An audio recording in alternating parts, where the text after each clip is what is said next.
Yes, merong general tendencies ang tao because of our genetic makeup, but the details are up to us. Sinabi sa Bible na itinakda ng Diyos ang magaganap sa ating buhay, pero yun ay isang general na pagtatakda ayon sa paglikha. Kung nilikha ka niya halimbawa na magaling sa musika, ay halos itinakda ka na niya, magkakaroon ng career, magkakaroon ka ng vocation sa musika. Pero nasa iyo pa rin yun, kung gagawin mo, nasa magulang mo pa rin, kung papayagan ka mag-training sa music, nasa mga pangyayari sa buhay mo pa rin. Pero may general tendency, pero hindi yun scripted na ididikta sa iyo ng pagkakataon ang lahat ng mangyayari sa buhay. May mga tao na talagang ang pagkakagalikha sa kanilang Diyos, sila ay tahimik, introvert. So parang itinakda na rin na hindi sila magiging PR consultant, hindi sila magiging public speakers, kasi yun ang kanilang talento. Pero yung mga detalye na mangyayari sa buhay nila, hindi yun idinidikta. At because of this faulty teaching that God dictates everything, therefore the things that happen in our lives, in her life, in that particular letter writer, are caused by God. And that the things that happen, that don't happen, are withheld by God. Yan ang isang baluktot na paniniwala. Ang lahat ng nangyari, dinidikta ng Diyos. Ang hindi nangyari, ipinagkait ng Diyos. Kaya, walang ibang dapat sisihin kundi Diyos. This belief, this teaching, is unsound, and it will lead to many other errors. Creation is governed by automatic, self-regulating, natural, scientific, and spiritual laws. That's a fact. Pag sinuri natin ang lahat ng alam natin na verses, lahat ng alam natin ng mga batas ng Diyos, batas ng moralidad, batas ng kalikasan, natural laws, they are all interconnected. At malalaman mo kung alin yung totoo sa mga yon, yung hindi tutugma doon sa mga kapwa niya, mga batas din. Halimbawa, may batas ang science, may batas ang physics, gravity. Pagka merong mabigat at wala siyang support, na ikokonekta siya sa ground o sa lupa, lalaglag siya. Kahit ka banal, kahit ka matulungin, maka-Diyos, pag nalaglag ka mula sa bubong ng bahay mo, masasaktan ka at pwede kang mamatay. Walang kinalaman doon ng kabanalan mo o pagiging makasalanan. Dahil merong batas ng kalikasan na itinakda na noon pa. At hindi yun sinususpend. Hindi ititigil ng Diyos ang law of gravity dahil merong isang banal na babaeng mahuhulog. Kaya magtataka yung iba, ang banal-banal po ng nanay ko, madadasalin, matulungin. Bakit po siya namatay sa pagkakahulog niya? Anak, law of gravity. Diyos din ang may gawa ng law na yun. Kung ayaw ng nanay mong mahulog, di siya dapat umakyat. Di siya dapat nadulas, dapat inakay mo, dapat hindi siya nang gilid-gilid. Dapat nasa safe place siya. Kasi hindi siya iniligtas ng kabanalan niya mula sa law of gravity. Kaya may mga misyonaring kinakain ng pating. Dahil alam nga naman pagka-missionary yung nado sa tubig, bilang mawala ng gana, kumain yung pating. Once in a while, there are so-called miracles. Halimbawa, nawala ng gana ang mga leon kay Daniel. Pero exemption yon, hindi yun rule. Kaya kung gusto mong mapaayos ang buhay, sumunod ka sa batas. Batas ng moralidad, batas ng kalikasan. Kahit ikaw ay madadasalin, kahit ikaw ay banal, lagi kang hindi kumakain, magkaka-ulcer ka. Batas yun na itinakda pa bago ka ipinanganak.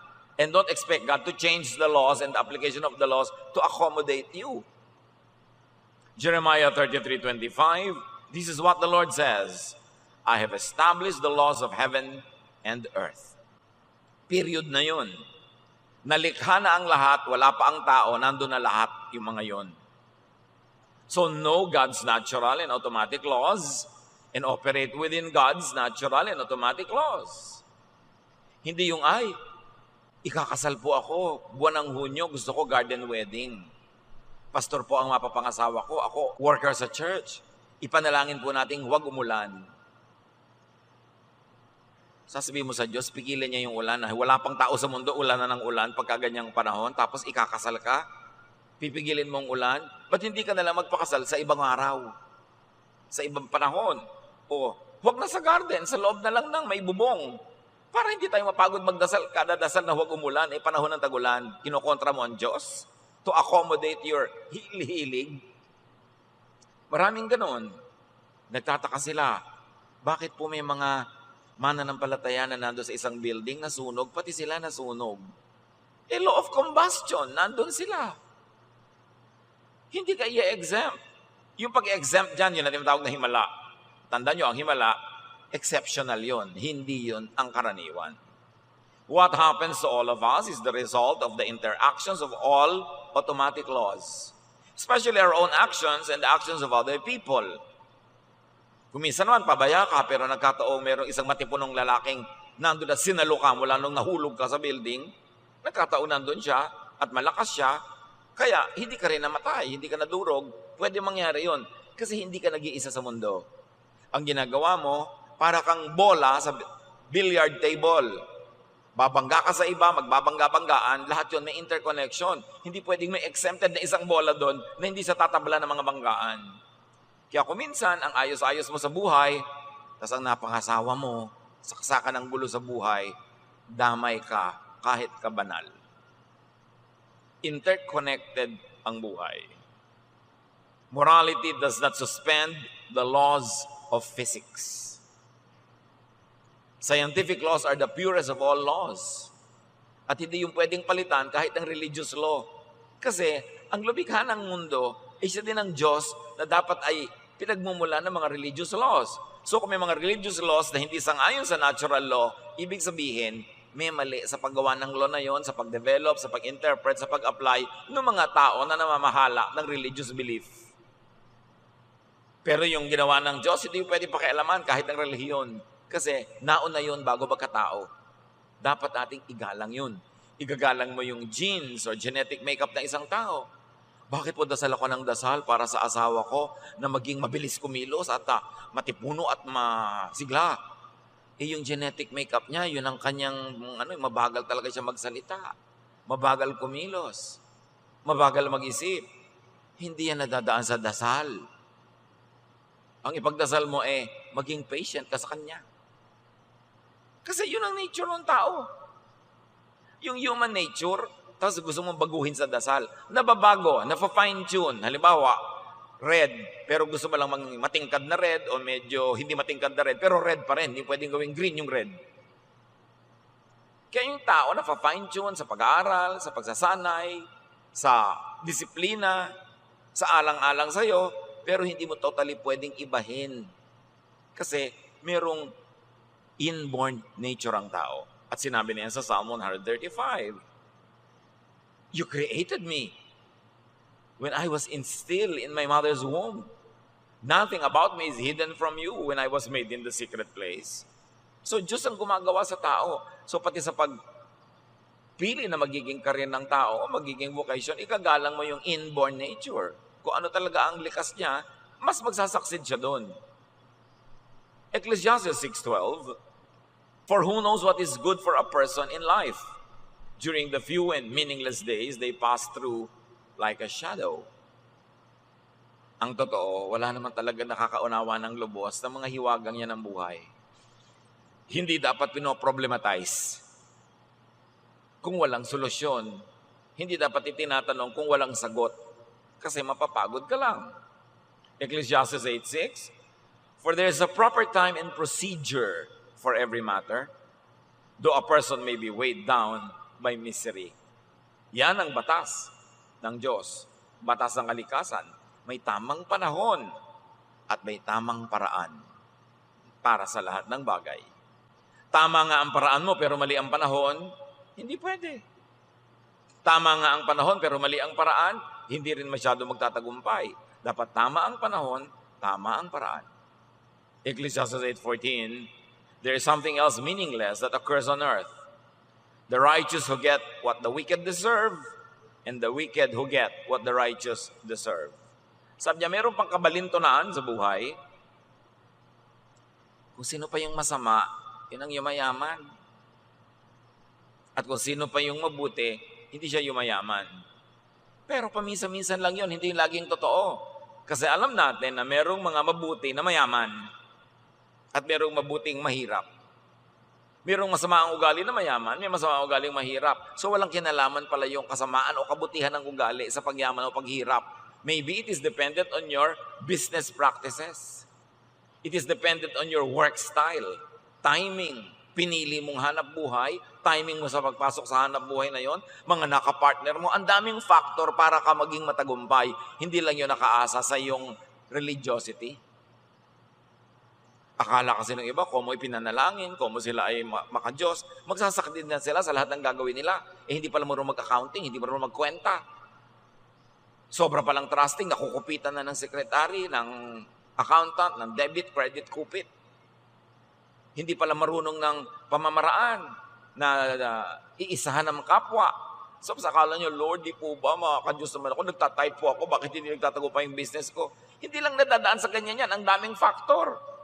Yung pwesto mo ng tindahan, nasa tama bang lugar? Yung tinda mo, tama ba sa panahon? Nagtitinda ka ng mga winter coat sa summer sa Pilipinas, hindi ka talaga aasenso doon. Magtinda ka na lang ng malamig na kamatsile, baka kumita ka pa. Nasa tamang lugar, tamang panahon, tamang teknik. Hindi lang nadadaan niya sa pagiging relihiyoso at pinagdasal. Kasi ang pinagdarasal mo is according to God's will also, hindi yung kontra sa God's will. So hindi morality lang ang factor sa fruitfulness. May iba pang laws at work. Natural laws. At hindi masama na alamin at sumunod sa natural law because God is the creator of nature. Therefore, the law of nature is God's own law. Sometimes what happens is not logical or reasonable from our point of view. Tulad nung akala natin, kung nga ipinagdasal ang biyahe, hindi dapat lumubog ang barko pero lumubog pa rin. Pero from another point of view, reasonable yon. Kasi pala, hindi na maintain yung barko, o ang lakas ng bagyo, o hindi marunong yung kapitan, o binangga sila ng ibang sasakyan. So, may logic kung bakit lumubog. Sabi mo, pinagdasal ko naman, ba't lumubog pa? Kasi hindi lang yun ang mahalagang factor sa buong buhay. Ecclesiastes 9:11, the race is not to the swift, or the battle to the strong, nor does food come to the wise, or wealth to the brilliant, or favor to the learned. But time and chance happen to them all. May isa pa. Pag hindi mo naintindihan ang nangyayari kasi walang logic, sabi na Ecclesiastes, hindi lahat ng mabilis tumakbo ang nananalo sa karera. Hindi laging pumupunta ang pagkain sa mesa ng mga matatalino. Maraming matatalino, gutom. Sabi ganoon, hindi lahat ng pabor ay pupunta sa mga maalam kasi maraming mangmang na, biglang umaasenso, nadadaig yung iba. Sabi niya, alam niyo kung bakit? Swerte-swerte, malas-malas din minsan. Sabi niya, time and chance happen to all. So pagka wala ka na makikitang paliwanag, ginawa mo na ang lahat, hindi ka pa rin nagtagumpay, malas-malas ka lang ngayon. Subukan mo ulit bukas, baka swerte-swerte ka. Hindi dapat allergic ang mga Kristiyano sa words na yan. Galing sa Biblia yan. Time and chance happen to them all. And the other versions say, each of us have our share of bad luck. Nangyayari talaga. Not everything that happens is God's specific will for us. Why? Because we have our own free will and we operate according to that will. Proverbs 16:9, in their hearts, humans plan their course. Malaki ang ating papel kung bakit tayo naglalakad sa isang daang patungo sa kung saan, sa paraan at bilis na paglalakad natin, may kinalaman tayo doon. And our fellow humans also have their own free will. Often those wills oppose each other and clash. And natural law prevails. The stronger one wins. Ganun talaga. Kahit ka mabait, makikipagbuno ka sa isang hindi mabait na malaki ang muscle, talo ka. Kasi natural law, yung malakas, magwawagi. Katulad din ng mga bola sa billiard table, yung malaking bola doon o yung malakas ang andar, yung direksyon niya ang masusunod, pati yung babanggain niya, medyo susunod sa direksyon niya. Hindi siya pwedeng salungatin kasi mas malakas yung dating niya. Natural law, law of physics. Another root of confusion about God's will is mislabeling and calling each failure, frustration, or pain as trial. Konting tao lang ang sinusubok tulad ni Job. At ang kaso ni Job, hindi siya model case, should not be used as a standard. Kakaiba siya. In fact, sa buong Biblia, wala siya kamuka. So hindi siya dapat gawing pamantayan. Hindi ugali ng Diyos na subukan ng tao. Tuksuhin ang tao para siya itakwil, tuksuhin ang tao para gumawa ng mali. James 1:13-14, when tempted, no one should say, God is tempting me. For God cannot be tempted by evil, nor does God tempt anyone. But each is tempted when, by his own evil desire, he is dragged away and enticed. So sabing tinutukso ka ng Diyos, sinusubukan ako ng Diyos, hindi ka ng Diyos. Natukso ka kasi gusto mo. Pwede ka bang tuksohin sa ayaw mo? Kaya ka lang natukso kasi gusto mo. At tapos, yung kagustuhan mo, yung sinunod, kaya nanalo yung tukso. Hindi mo dapat sisihin ng Diyos doon. Tayo ay responsible for what we do. Hindi ka nag-aral, babagsak ka sa test. Hindi ka handa sa interview, pwede kang hindi pumasa. Most people just receive the results of natural law, of human will and chance. Tandaan nyo, nagsasama-sama yon. Natural law, human will, and chance. Kasi meron naman na ang natural law talaga. Ang lakas-lakas ng bagyo. Hindi ka dapat mamangka. Tapos meron pa rin matigas ang ulong na mangka. At pagkatapos talaga nagkataon na sa lahat ng dinaanan ng kanyang bangka ay doon humihina yung hangin, nakasurvive siya. Kasi nagtulong-tulong yung natural law, yung will niya, at saka yung chance. Pero hindi laging gano'n na nangyayari. Kaya dapat, when all things are equal, and you have no strong conviction that you will be exempted from natural law, better just obey natural law. And God does not usually single out a person to fail or to suffer just for trial or testing. Hindi naman tayo pinaglalaroan ng Diyos. Nalalagay tayo sa pinupuntahan natin kasi nagpunta tayo o may humatak sa atin o nabunggo tayo na ibang papunta doon, whichever. Romans 2:11, for God does not show favoritism. And in reverse, wala ding negative na paborito ang Diyos, na paborito kanyang pahirapan, paborito kanyang subukan. In our attempts at success or in our other projects, just do your best. Pray, hope, and then accept the result. Yun ang susi sa katiwasayan, kapayapaan, at kaligayahan. Always do your best. Because when you do your best, you increase your chances at success. Pero hindi yun guarantee. So, dadagdagan mo ng prayer, at tingnan mo kung anong mangyayari. Pagkatapos, kung ano man ang mangyari, tanggapin mo na ka na makipagtalo sa Diyos, makipagtalo sa bulkan, makipagtalo sa hangin. Tanggapin mo, at kung hindi ka masaya, bukas ulitin mo ulit. Keep trying. Sayang ang oras sa pakikipagtalo, sa kalikasan, sa mga bagay-bagay na tapos na. Naglalakip-lakip talaga yan. Kaya may mga taong hindi mo inaasahan, magtatap sa bar, magtatap sa board. Tapos yung inaasahan mo na magtatap, hindi. Kasi hindi naman naitanong yung alam niya. Meron ang galing-galing, bumabagsak. Kasi sa dinami-rami ng tanong, yung mga hindi niya pinag-aralan ang naitanong. O kung bakit aral na aral siya, yung pinag-aralan niya itinanong, nung oras ng exam naman, sumasakit ang tiyan niya, masakit ang ulo niya, kung ano na nangyari sa kanya, hindi tayo nakasagot ng tama. O kaya, yung nag-check ng papel niya, nagkakamali-mali ng pag-check. Alam niyo ba na kahit na sa mga medical results, yung mga bumabasa ng mga x-ray, bumabasa ng mga lab test, ang dami-dami nilang binabasa, nakapila. Kung minsan, napapatamang humikab siya nung dumaan yung x-ray plate mo. Pwedeng makakita bigla na kung anong sakit yun, wala naman pala, ikaw takot na takot na. So, repeat the test. O pwedeng yung machine nag-fail. Ang daming factor. Maraming factor na naglalaro sa buhay natin.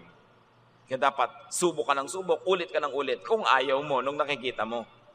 Hanggang sumaya ka o kung talagang ayaw niyang pasayahin ka, turuan mo sarili mong tanggapin para ka sumaya. Kasi ba't ka makikipagbuno sa bato? Bakit ka makikipagtalo sa nangyayaring hindi mo naman kayang kontrolin? And we should not blame God for the frustrations of daily life. Galatians 6:7, do not be deceived. God cannot be mocked. A man reaps what he sows. Inaani ang itinatanim So ang tanong, bakit po itong ani ko? Yan ang itinanim mo. Aba, hindi ko po itinanim yan. Yan ang itinanim ng asawa mo. Siyempre, damay ka. O yan ang itinanim ng anak mo. Hindi ka naman nagtanim ng gulo sa buhay. Bakit lagi ka nasa presinto? Yung anak mo kasi magulo. Di lagi ka nasa presinto. Kasi damay-damay talaga tayo. Ang creation, isa lang ang tingin ng Diyos sa lahat. Hindi individual yan lagi. Damay-damay. Nananahimik ka, nag-ipon ka, nagkaroon ka ng maliit na bahay. Yung kapitbahay mo, nagkakandila, nag-inarte habang naliligo, may kandi-kandila pa, nasunog yung bahay niya, nadamay yung bahay mo. Damay-damay talaga. Sabi, Diyos ko, bakit? Kasi yung bahay mo, hindi bato, nasunog, katabi mo, nasusunog, ganun. May natural answer yon.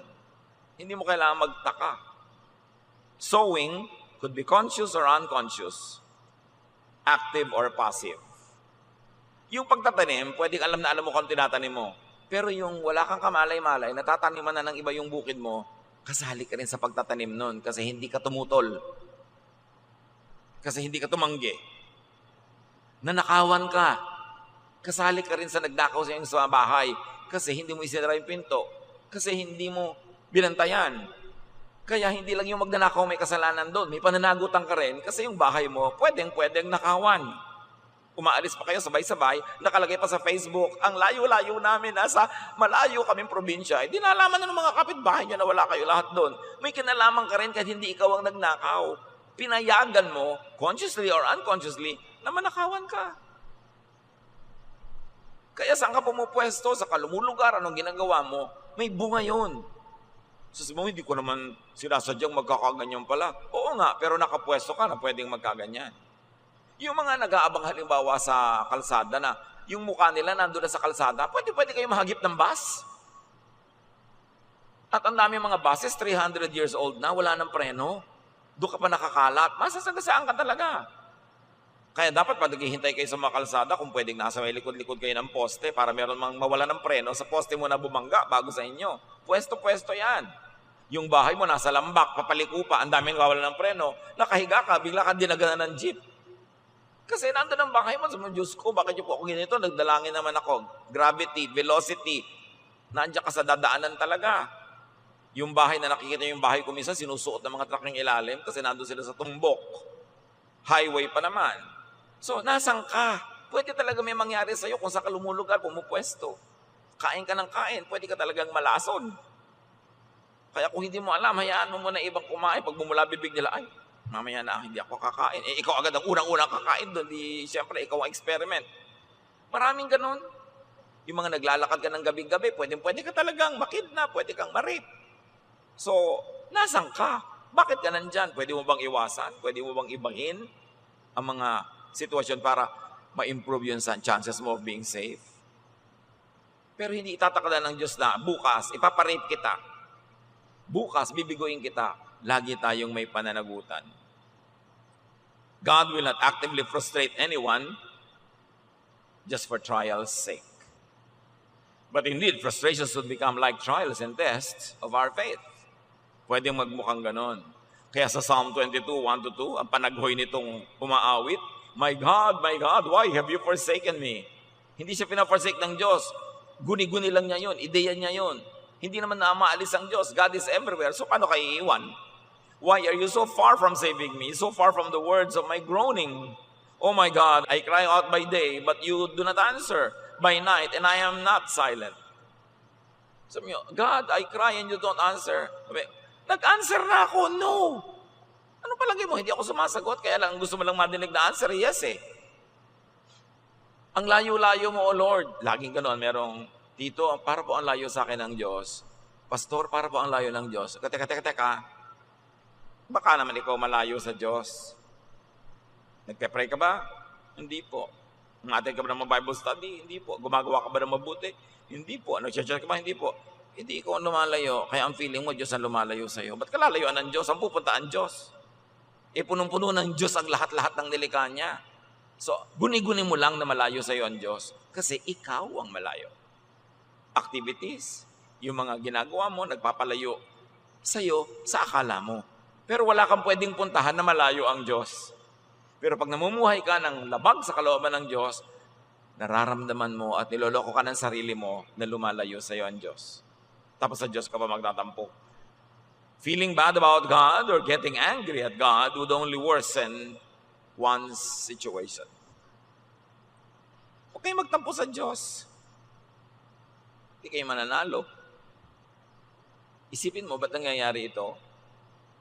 Hanapin mo ang iyong pananagutan o pananagutan ng mga malapit sa iyo at siguradong makikita mo yon na self-manufactured ng tao ang kanya mga problema. Psalm 42, 9-10, I say to God, my rock, why have you forgotten me? O ginawa pa niya ngayon makakalimutin ng Diyos. Why must I go about mourning, oppressed by the enemy? My bones suffer mortal agony as my foes taunt me, saying to me all day long, where is your God?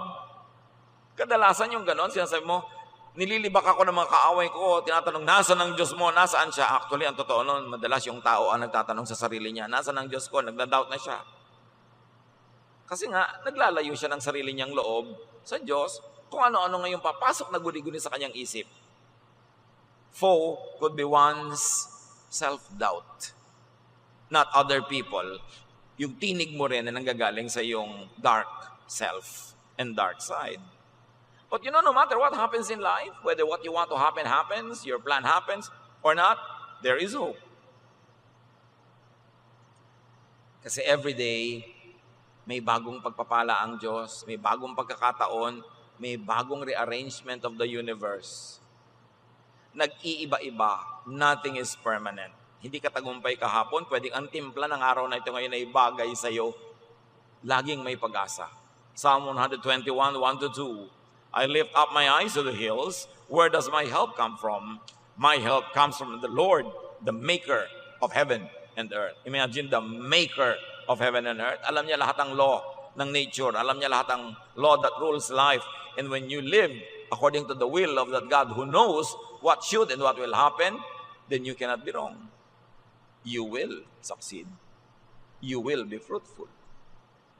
Pero pag may problema, do not passively wait for a rescue.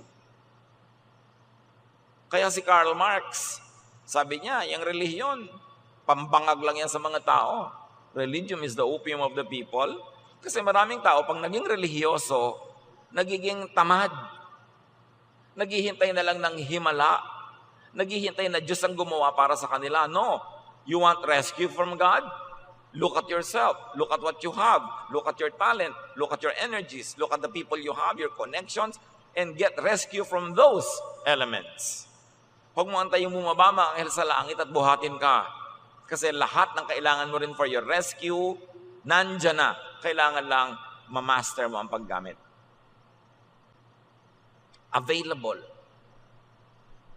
Plan and execute a self-rescue operating within God's laws.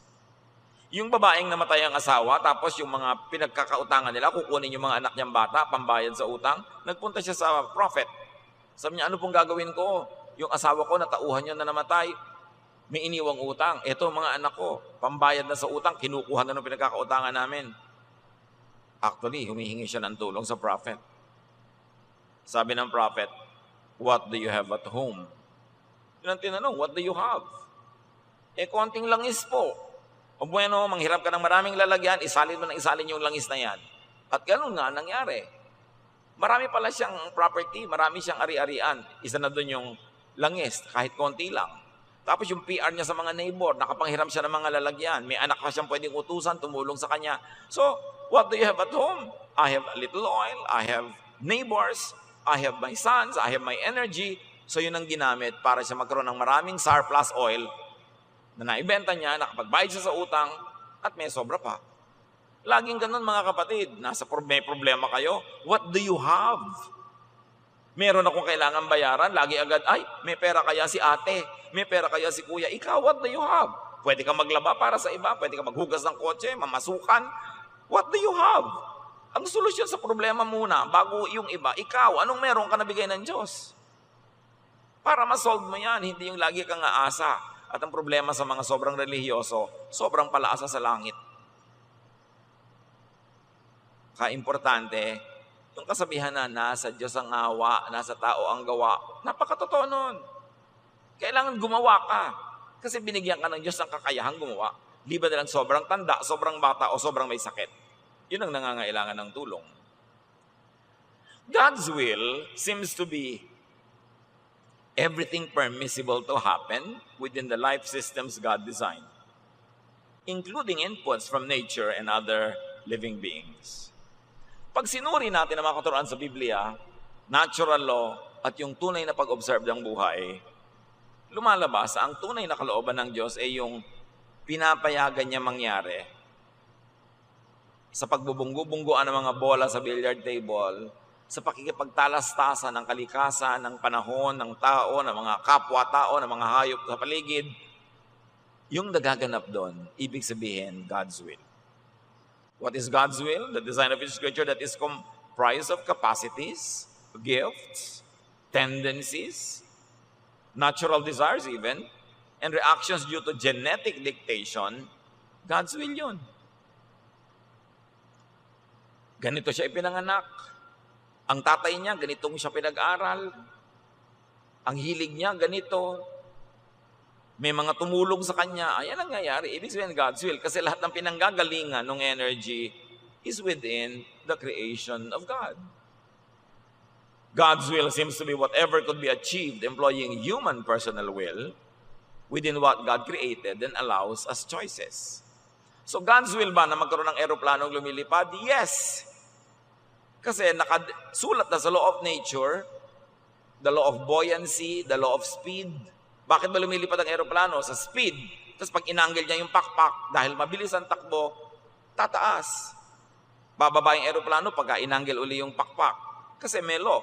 Na-discover ng mga scientists yan. Kaya science is God's prophet.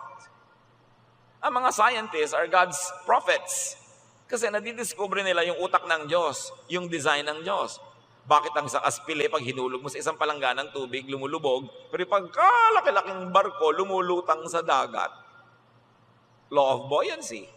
The displacement of water by the weight of the thing that is displacing it, whichever is greater, will determine kung lulubog o lulutang ang barko. At syempre, shape. Kung yung barko mo, butas, papasukin ng tubig, lulubog. Law of nature. Halos lahat ng nadidiscover, nandun na dati yung laws na yon. Nakita lang nung nakakita, noong discoverer, noong designer, noong scientist. Pero walang bago sa mundo. Sabi sa Ecclesiastes, there is nothing new under the sun. Everything is, was, and will be. And everything just keeps recycling. Bakit nakarating ang Apollo 11 sa buwan? Biro mo, umiikot ang mundo. Aandar yung spacecraft. Pupunta sa buwan na lumalakad din. Paano sila magtatagpo? Kung nandito ngayon yung buwan, nandito yung Earth, gusto mo maglanding sa buwan, doon ka pumunta dahil pagdating mo doon, nandun yung buwan. Na-compute nila, nakaland sila. Law of God yun. Hindi yun kontra sa Diyos. Kasi God designed the heavenly bodies. Consistent ang speed ng pag-andar ng mga heavenly bodies in space, pati pag-rotate. Kaya pwede mong iplano. Kaya dapat nagpaplano ang tao. Maraming alam ang tao. Yung hindi marunong magluto, anong gagawin niya sa bawang, sibuyas, kamatis? Lululunin niya lahat. Pero yung marunong, pwede niyang igisa, pwede niyang dagdagan ng ibang bagay, dagdagan ito, nagkakaroon ng iba-ibang timpla. Kaya dapat marami kang alam. Nalalaro-laro mo ang laws. Kaya ganun yung magagaling na cook. Tiningnan lang yung ref, ang dami-dami mga tira-tira. Pinaghaluhalo nila, bla bla bla bla bla bla. Mami, ang sarap ng ulam. Kasi alam nila kung anong dapat magkasama, ano dapat timpla, ano dapat ang temperature. Yun ang mga iba. Bakit tayo kakain ng bato? Hoy, fried egg yan. Ba't ang tigas-tigas mo magprito ng fried egg? Hindi mo malalam kung gaano kainit dapat ang kawali, kung kailan mo hahanguin. Law of nature lang yun, hindi mo pa alam. Dapat marami kang alam para matagumpay at masarap ang buhay. Diyos ang naglagay doon. Nakahanda yun para kanino mang magsasaliksik at mag-aaral. Anything could happen. Anything that could result from the interactions of all these elements in life. The possibilities are nearly as infinite as God is. In other words, walang nakadikta na kapalaran mo. Maglalaro yung choice mo, yung alam mo, choices ng iba, timing mo, at lahat yon within God's will. While it is possible for the divine to make specific calls, tinatawag ka, or specific context for some with specific purpose at specific time frames, that kind of impose God's will is not typical and definitely not the rule for all. Pwedeng meron talagang pinili ang Diyos na paggawain ng isang bagay, gusto niyang malagay ka sa ganong sasakyan, magpunta ka sa ganong lugar, at may kausapin kang ganong tao. Pwede rin mangyari yon kasi Diyos siya eh. Pero bihira yon. Madalas, nandun lang tayo kasi pumunta tayo, may humila sa atin o inanod tayo patungo ron. Yun ang mga dahilan. Bihira yung Diyos mismo ang pumipili kung ano mangyayari. Yun ang tawag doon, miracle. The suspension of natural and logical law. But once again, a miracle is an aberration of nature.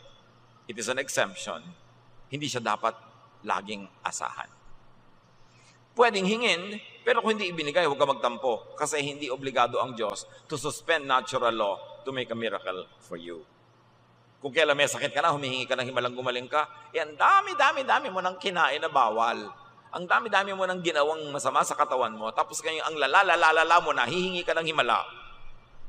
Kung binigyan ka, salamat. Pero kung hindi, tanggapin mo. Kasi napunta ka dyan dahil merong ka ring pananagutan. As such, there could not be one specific destiny for anyone. Like one specific pre-chosen life partner that you have to meet serendipitously. Yung sino kaya ang itinakda? Siya na kaya ang itinakda sa akin ng Diyos? Siya kaya ang itinakda? May nakatakda sa iyo talaga.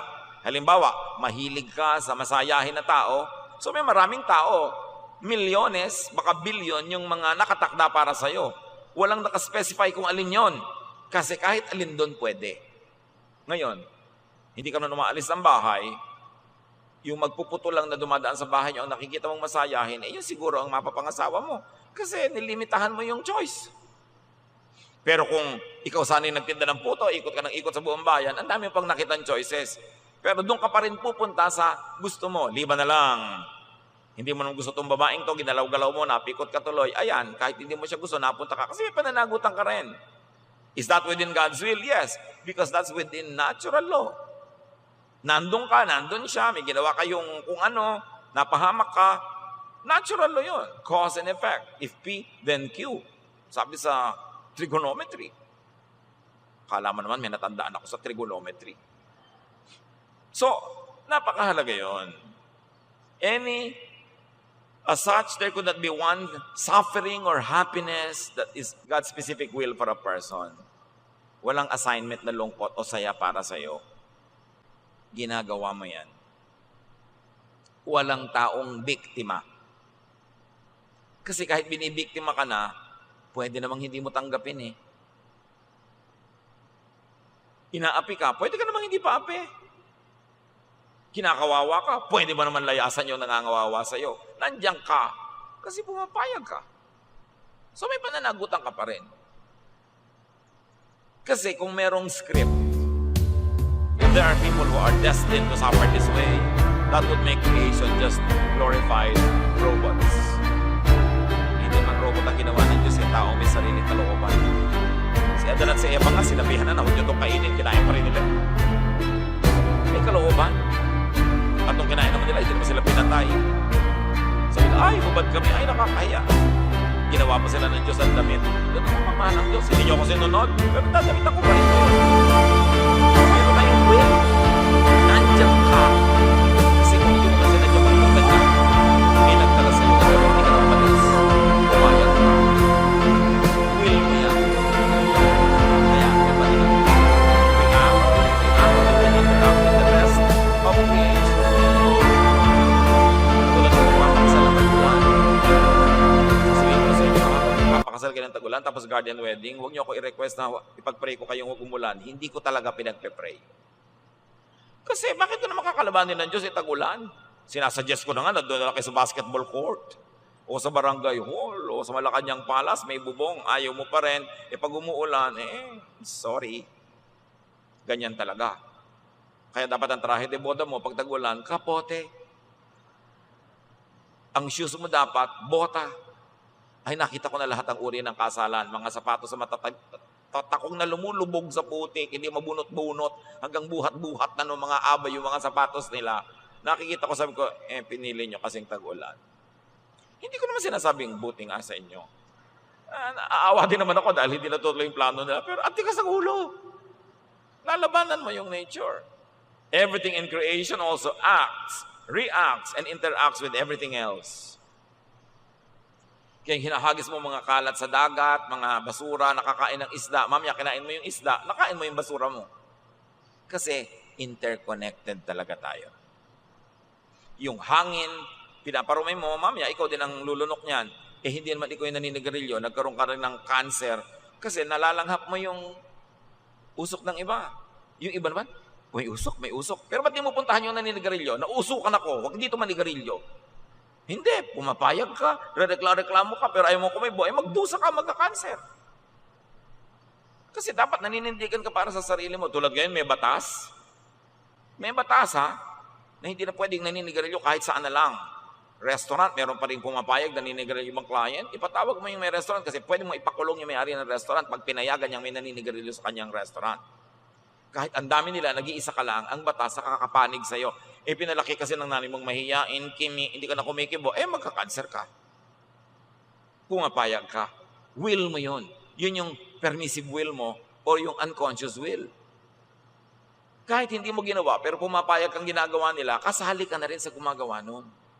Any and every fruit of such life exchanges, their combinations, sums, derivatives, compounds, mixing, remixing, are all God's will. So God's will ba na mayroong barko na punong-puno ng mga kabataan na nag-camp, lumubog? Law of gravity Baka overloaded sila. Hindi na-maintain ang barko. O masama ang panahon. O kasi selfie nila, lahat sila nasa isang gilid ng barko, tumiwarik, lumubog. Yes. Law of physics. Pero hindi inisip ng Diyos na, pag nag-camp kayo, papalubugin ko yung barko para kayo mamatay lahat. Siyempre, hindi ganun yung God's will. Pero yung ginawa mo within what nature will allow, and it happens to you, yes, it is God's will. Because God is the law of nature. And you don't expect God to suspend the law of nature just because you're careless. You've got to master the law, use it to your advantage, and then you will be fruitful. Sa law, the lesson really is to know God's natural and moral laws. Kasi yung natural law niya, moral law yan. Know God's will so that you will live and move and operate within that will. Operate within those laws para ka mapabuti. Do your best. Change for the better what could be changed and accept what could not be changed. Paminsan-minsan sinasabi mong ganyan lang talaga ang buhay. Pero after you have already done your best, not before. Yung wala ka pang ginagawa, sasabihin mo ganyan lang talaga buhay. Hindi mo pwedeng sabihin yon. Gawin mo muna lahat ng kaya mo at hindi ka pa rin nagtagumpay ng paraang gusto mo, doon mo palang masasabing, ganyan lang talaga ang buhay. Time and chance happens to all. So in your life, within God's will, minimize pain. That is within God's will. God does not want us to suffer. Maximize pleasure. God designed us to have pleasure and to enjoy it and then do the most good. That pleases God. You can never go wrong when you're in pursuit of this, to minimize pain, to maximize pleasure, and to do the most good. And in life, to live in the center of God's will, employ the most correct and timely technique. Dapat tama ang technique mo, correct pa. Ecclesiastes 10:10, if you don't sharpen your axe, it will be harder to use. If you are smart, you'll know what to do. So mahirap daw gamitin ang isang tool na hindi matalim. So, kung smart ka, patalimin mo. Sa konting effort mo, marami ka nang mahihiwa, marami ka nang mapuputol, marami ka nang magagawa, kesa yung tool mo masyadong defective. So, even our success in life, our failure, our slow and little failures or successes, depend on our methods, on our tools, on what we know and don't know. Kaya terrible yung taong masyadong walang alam. Konti ang tools mo para ka maging mabunga, maging matagumpay, at maging masaya. God's will is that you will have a life that is abundant, happy, fruitful, peaceful. But you've got to respect all the laws of God, natural, moral laws. At gawin ang pinakatama. At pag nabibigo, try and try. Keep trying. Kasi timing lang kumisan yung problema, hindi yung method. Dear Lord, teach us to operate within your will, which really means we should know your laws. Your moral laws, ano talaga ang good na nagbubunga ng good, ano ang bad na nagbubunga ng bad, alamin namin ito at aming sundin. At alamin namin ang scientific and natural laws. Maging maalam kabit parunong, huwag namin pagbanggain ng religion and science because you are the foremost scientist. You created all of the scientific laws. At habang ito'y nalalaman namin, nagagamit namin to our advantage, we live in the center of your will. Pag-isipan natin, pagbulay-bulayan, ipanalangin kung ano ang sinasabi sa atin ng Panginoon tungkol sa topic na ito at kung paano tayo makakapamuhay in the center of God's will, with abundance, with peace, with happiness, with joy. Lord, as your people ponder these things, may your wisdom continue to rule our minds, to speak to us,